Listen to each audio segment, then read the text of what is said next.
কারো ইচ্ছে একটি সন্তান পাওয়া, কারো ইচ্ছে সন্তানকে বিদেশে পাঠানো, কেউ বা আবার চান সন্তানের একটি চাকুরি। আর এ মসজিদে মানত করলেই পূরণ হবে সব মনের আশা। এমন নানা আশা পূরণে নারীদের কেউ দান করছেন হাতের বালা, কানের দুল, নাকফুল সহ নগদ টাকা। সামর্থ্য অনুযায়ী অনেকে দান করছেন পালিত মুরগি ও ছাগল। আবার কেউ কেউ নামাজ আদায় করার পাশাপাশি ভেজা কাপড় দিয়ে মুছে দিচ্ছেন মসজিদের মেঝে। এই মসজিদে আসছি, আমার একটা সন্তানের প্রয়োজন ছিল, সেই জন্য মসজিদে আসছিলাম। আল্লাহ দিলে আমার একটা মেয়ে হয়েছে, আমরা 500 টাকা দেওয়ার নিয়োগ করেছিলাম, সেটা দেওয়ার জন্য আমরা আজকে আসছি। ছেলের সমস্যার সমাধান হয়েছে, ওই জন্য আমি মুরগা দিতে আসছি এখানে। এই যে ঠাকুরগা দূরে দূরে আরো বহু লোক আছে, সোনাপুর, নাগরপুর, কানাদুর পর্যন্ত। সানবিট সব দিবে সামাল। সানবিট ম্যাজিক প্রেস ডিশওয়াশিং এর মাথা ঘোরানো সলিউশন। আমি রানী সংখ্যাল থেকে আসছি।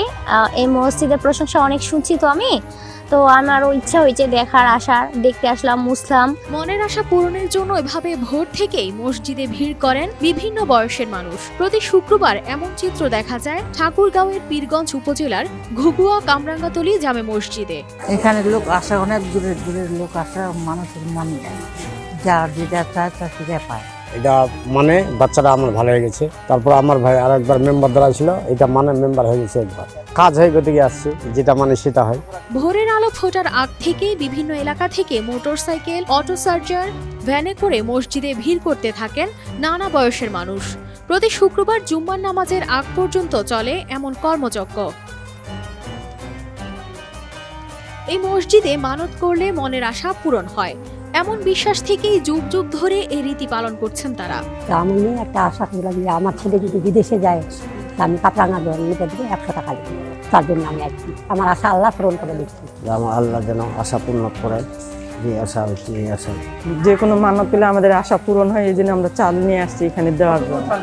দানের টাকা দিয়ে মসজিদ 2 তলা করা সহ মসজিদের নামে জমিও কেনা হয়েছে বলে জানান মসজিদ পরিচালনা কমিটির সাধারণ সম্পাদক শামসুল হক। 2001 সালের আগে ছিল আর কি মাটির ঘর। এই মাটির ঘরটা আমরা দেখলাম যে আমাদের এখানে কিন্তু পয়সা করি রায়ের উৎসটা কিন্তু বেশি। তা আমরা ভবিষ্যতে একটা পরিকল্পনা করলাম যে এটাকে মনোগন্ধে আমরা 3 তলায় পরিণত করবো আর কি।